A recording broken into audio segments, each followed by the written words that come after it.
할렐루야, 반갑습니다. 오랜만에 말씀을 전합니다. 제가 목소리가 좀 좋지 않은 상태지만 잘 들어주셨으면 좋겠습니다. 우리는 세상에 태어나서 인생을 살아가면서 여러 가지 만남을 가집니다. 그중 우리에게 영향력을 끼치는 4가지 만남이 있습니다. 첫째는 바로 친구와의 만남입니다. 우리나라 속담에 친구 따라 강남 간다라는 말이 있습니다. 친구는 우리 삶에 있어서 서로에게 영향력을 주고 받는 매우 중요한 역할을 하고 있습니다. 또 빗자루는 마루 밑을 청소하지만 그 빗자루는 곧 더러워지고 만다라는 속담이 있습니다. 이 말은 아무리 성인일지라도 악인과 사귀게 되면 자기도 모르는 사이에 악인이 된다는 뜻입니다. 그러므로 친구를 사귀는데 좀 더 우리는 신중해야 합니다. 잘못된 길로 가도록 유도한 사람은 대부분 가까운 친구였다는 사실을 기억하고 좋은 친구를 만나서 사귀는 것이 좋습니다. 두 번째는 인생을 살아가면서 우리가 배우자와의 만남입니다. 아마 만나신 분들도 계시고 만남을 기다리는 분들도 계실 것입니다. 인생을 행복하게 지내기 위한 최대의 조건은 좋은 배우자를 잘 선택하는 일입니다.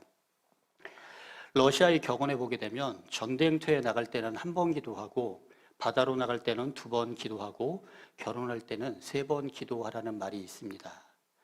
현대사회를 살아가는 청년들에게 결혼이 꼭 해야만 하는 인생 목표는 아니지만 우리나라도 비혼주의와 또한 이혼율이 점차 증가하는 추세가 있는 것으로 볼 때 결혼 전 배우자를 잘 선택해서 결혼하는 것이 참 중요합니다.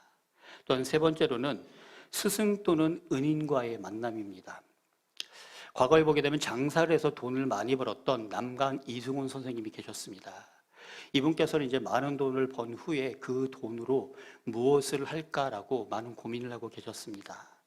그러던 중 1907년 평양의 대동강이 바라보다 보이는 무도 쾌조정에서 도산 안창호 선생님의 강연을 듣고 그 상황에 민족운동이 가장 중요한 이름을 깨닫고 절약 정신을 익히기 위해 안창호 선생님과 교류하면서 신민의 조직에 참여하게 됩니다. 그는 무엇보다도 민족의 자각이 있어야 함을 깨닫고 평양북도 정중에 있는 민족교육의 요람인 오산학교를 이제 설립하게 됩니다. 스승 안창호 선생님과의 그 만남은 이승훈 선생님에게 삶을 변화시키는 계기가 되었다는 겁니다. 그렇기 때문에 우리들도 좋은 지인이나 사람을 만나는 것이 중요합니다. 4번째로 모든 사람과의 만남입니다. 우리는 인생을 살아가면서 우연히 만난 사람이 자기 생애에 적지 않는 영향을 끼치는 경우가 많습니다. 그러므로 누구에게나 우리는 예의를 갖추고 친절을 베풀 줄 아는 마음과 행동이 필요합니다. 자기의 후원자가 될 수 있는 사람들을 많이 만나는 것은 자신을 성공으로 이끄는 큰 자산이 될 수 있기 때문입니다. 전도사님 죄송한데요. 얘 좀 많이 울리고 있거든요. 좀 하울링 좀 줄여주시기 부탁드리겠습니다. 방금 우리는 세상에 태어나면서 인생을 살아가는 동안 다양한 만남이 있지만 크게 4가지 만남이 있다는 것을 제가 말씀드렸습니다. 그런데 이 만남들보다 더 중요한 만남이 있습니다. 이 만남은 우리 자신의 삶을 송두리째 변화시키고 인생의 삶의 목적과 방향성을 제시해 주는 만남입니다. 오늘 본문을 통해서 저와 여러분들이 그 만남을 가지고 또한 우리가 알고 체험해서 인생의 방향성을 바로잡는 시간이 되기를 이 시간 소망합니다. 첫 번째입니다. 함께 읽어봐 주시겠습니다. 시작.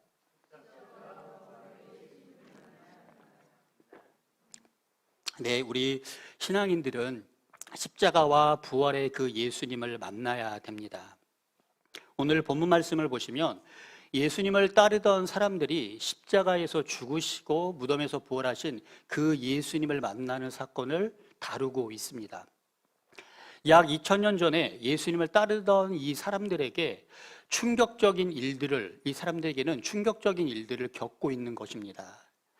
마치 우리가 얼마 전에 전혀 경험해보지 못했던 이 코로나 시대를 겪었던 것처럼 아마도 그때 예수님을 따르던 사람들에게는 예수님이 계시고 안 계시고는 경험하지 못한 엄청난 사건 속에 휘말려 있는 것입니다. 오늘 본문은 그들이 부활하신 그 예수님을 만나는 이야기입니다. 그들은 예수님을 직접 만난 사람들인데 그 사람들에게는 두 가지 반응이 일어납니다. 9절 말씀 우리 한번 같이 읽겠습니다. 시작.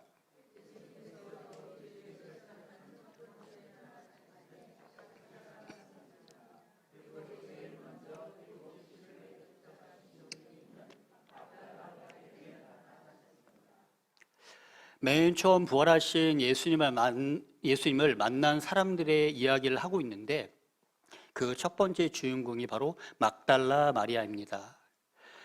마태복음 28장 1절로부터 10절을 보게 되면 예수님은 이 막달라에게 처음으로 나타나셨고 무덤에 가서 제일 먼저 예수님의 시체가 없어진 것을 이 막달라 마리아가 보게 됩니다. 막달라 마리아는 무덤 곁에서 울고 있었는데 그때 천사들이 마리아에게 나타났고 그리고 그 이후에 예수님이 그녀에게 나타나 대화도 하게 됩니다. 그리고 부활하신 그 예수님의 말씀을 듣고 제자들에게 찾아가서 그 소식을 전합니다. 그런데 오늘 본문 11절 말씀을 보시면 예수님께서 살아나셨다는 것과 마리아에게 보이셨다는 것을 듣고도 믿지 않는 사람들이 있다는 겁니다.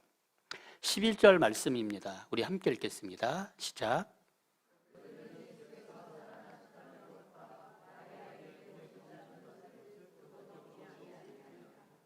네, 제가 밑줄을 쳤는데요. 보게 되면 듣고도 믿지 않았다라고 성경은 말씀합니다.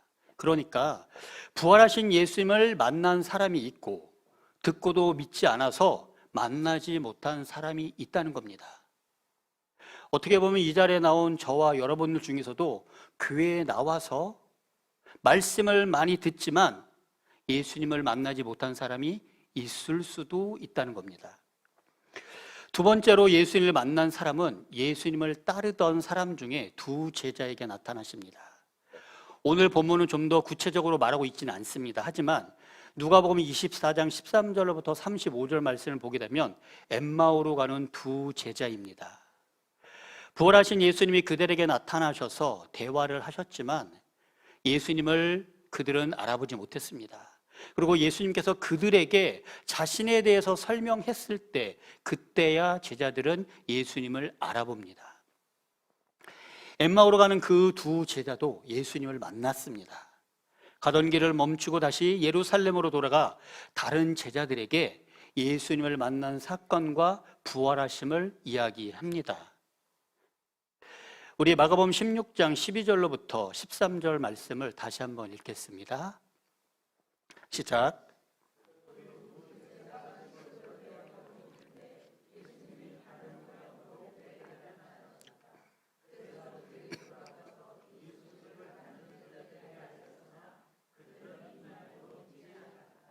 네, 말씀을 보시면 거기도 그들은 이 말을 믿지 않았다라고 성경은 말씀합니다. 그런데 그 소식을 들은 사람들은 믿지 않았다라고 성경은 말하는데요. 그러니까 이번에도 마찬가지로 부활하신 예수님을 만난 사람이 있고 듣고도 믿지 않아서 만나지 못한 사람들이 있다는 겁니다. 여러분, 막달라 마리아와 두 제자는 예수님을 만난 사람들입니다. 그러나 그 외의 사람들은 예수님이 다시 살아나셨다는 이 사실을 확실히 믿지 못했다는 겁니다. 나중에 이제 만나게 되겠지만 그 당시 다른 제자들은 예수님을 만나지 못했다는 겁니다. 여러분, 그 당시 제자들은 모두 다 예수님을 따르던 사람들이었습니다.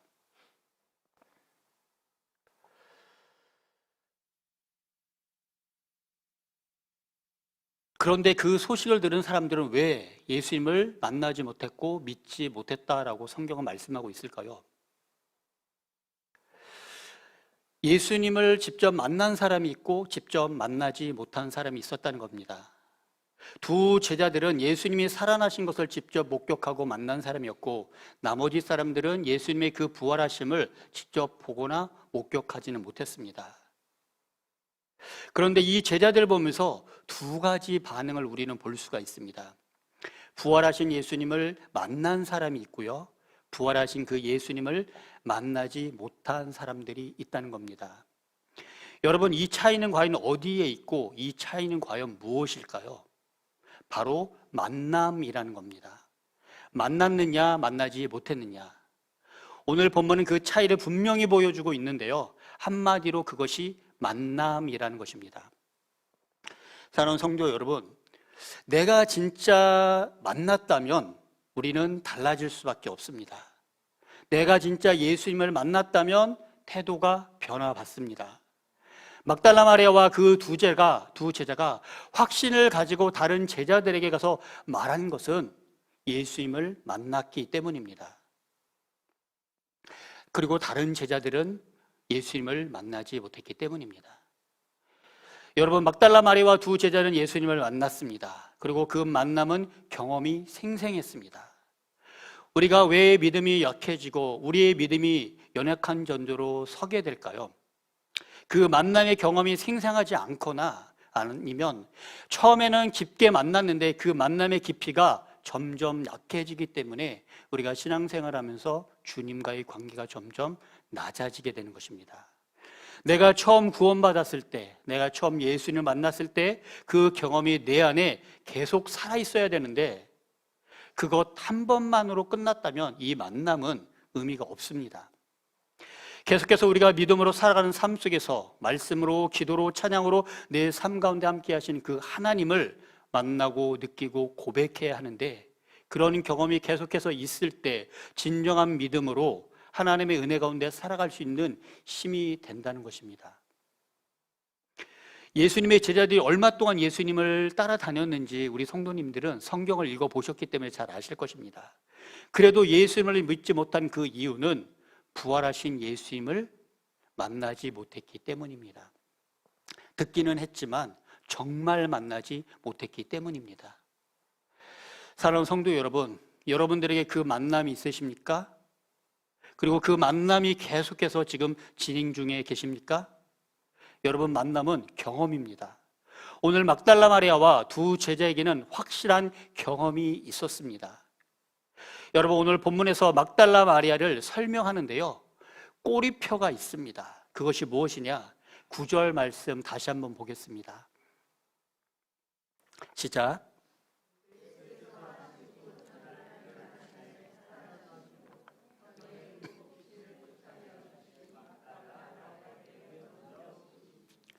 뭐라고 표시되어 있나요? 네, 7 귀신을 내어 쫓은 막달라 마리아라고 되어 있습니다. 예수님께서 7 귀신이 들렸던 이 막달라 마리아를 치유해 주신 것입니다. 마리아는 평생 잊지 못할 경험이 있었고요, 부활하신 그 예수님을 만나는 경험으로 이어졌다는 겁니다.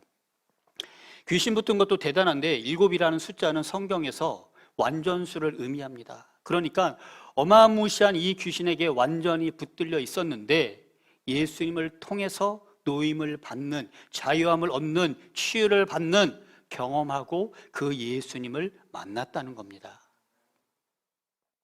또 두 제자, 그들에게 붙은 경험의 꼬리표는 과연 뭘까요? 누가복음 24장 13절과 14절 말씀을 함께 읽겠습니다. 시작. 그날에 그들 중 둘이 예루살렘에서 25리 되는 엠마오라는 마을로 가면서 이 모든 된 일을 서로 이야기하더라. 뭐라고 표시되어 있죠? 네, 우리가 잘 아는 엠마오로 가는 두 제자라는 꼬리표가 있습니다. 그들은 처음에는 못 알아봤지만 엠마오로 가는 그 길에서 부활하신 예수님을 만나게 됩니다. 평생 잊을 수 없는 그 만남의 경험이 그들에게 있다는 겁니다. 사랑하는 성도 여러분, 저는 여러분들에게 묻고 싶습니다. 여러분들은 그 만남의 경험이 있습니까? 정말 그 예수님을 만났습니까? 그리고 그 예수님을 지금도 만나고 계십니까? 여러분, 어떤 경험이든지 예수님과의 만남의 경험이 여러분들의 신앙을 지탱해 주는 힘이 된다는 것을 믿을 수 있기를 이 시간 축복합니다. 여러분, 특히 십자가와 부활하신 그 예수님을 만나야 됩니다. 어제 그분을 우리가 경험했다면 오늘도 그분을 경험해야 하고 매일 새롭게 그분을 만남이 있을 때, 그 경험의 만남이 있을 때 우리의 신앙을 지탱해주는 힘이 된다는 그 사실을 기억하실 수 있는 저와 여러분들 될 수 있기를 이 시간 소망합니다. 두 번째입니다. 함께 읽겠습니다.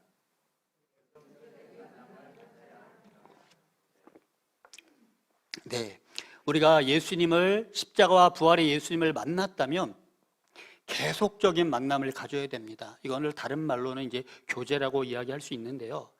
만남이라는 단어를 국어사전에서 찾아보게 되면 명사로 만나는 일로 기록되어 있습니다. 비슷한 유효로 찾아보게 되면 교제, 미팅이라는 뜻을 가지고 있기도 합니다. 누군가의 만남이 이루어가기 위해서는요, 계속해서 만나야 됩니다. 왜냐하면 만남은 일회성이 아니기 때문입니다. 그리고 만남은요, 연속성이 필요합니다. 한 예로 한 예입니다. 누군가와 이제 소개팅을 약속을 했습니다. 그리고 소개팅을 나갔습니다. 그런데 소개팅을 했는데 이 사람과 첫 번째는 마음에 안 듭니다. 그럼 어떻게 해야 될까요? 근데 안 만나면 됩니다. 근데 제가 이 상대방이 마음에 듭니다. 그러면 어떻게 해야 될까요? 계속 만나야 되죠. 예, 계속 만나기 위해서는 일회성이 아닙니다. 그리고 만남은 영속성을 가지고 있기 때문에 계속해서 만남을 지속적으로 이루어야 합니다. 만남이라는 것은 계속 이렇게 일회성이 아닌 지속성을 가지고 있어야 됩니다. 우리는 작년 봄까지 코로나를 통해서 우리 믿음의 성도들에게 그리고 교회에게 많은 숙제를 안겨줬습니다. 이제 우리는 코로나에 대해서 잘 적응하고 있고요, 잘 알고 있고요, 그리고 어떻게 우리가 반응해야 되는지도 잘 정리해서 잘 알고 있습니다. 코로나가 있기 전 우리 성도들은 그동안 교회에서 모여서 많은 예배를 드렸습니다. 아마 이 자리에 계신 여러분들 중에서도 새벽, 수요, 금요, 철야, 주일 오전, 오후, 저녁 예배까지 함께 모여서 예배드린 성도들이 계실 것입니다. 그리고 틈만 나면 교회 나가서 예배를 살았던 이 성도들이, 그리고 교회라는 곳에 모여서 그 신앙을 나타냈던 성도들이 코로나 때문에 자기 스스로 삶 속으로 돌아갔을 때 그 속에서 신앙을 계속적으로 연속적으로 나타나며 살아야 되는데 그러지 못했습니다. 이것이 어쩌면 우리가 코로나를 통해서 받아야 될 큰 도전입니다. 우리가 함께 모여서 예배드리지 못하는 순간이 올 때, 함께 모여서 예배와 찬양과 기도를 할 수 없고 말씀을 나눌 수 없을 때, 그때 정말 개인의 신앙은 판가름 날 수밖에 없습니다. 우리가 교회라는 곳에 함께 모여서는 그것이 어쩌면 굉장히 쉬운 것처럼 보입니다. 왜냐하면 같이 모여 있기 때문에 그것이 나인 것처럼 착각할 수 있고요, 그 믿음이 나의 믿음인 것처럼 착각할 수 있기 때문입니다. 그러나 여러분들이 혼자 있을 때, 혼자 있는 시간이 길어질수록 내가 스스로 말씀을 읽고 스스로 은혜를 받을 수 있느냐는 중요한 문제입니다.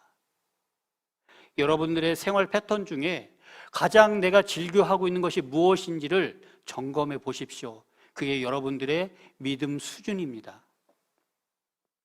여러분이 함께 기도할 때 받았던 그 은혜들이 혼자 있을 때도 스스로 기도하면서 은혜를 받을 수 있느냐? 여러분이 모여서 찬양했던 그 풍성한 은혜를 혼자 있을 때도 혼자서도 누릴 수 있느냐?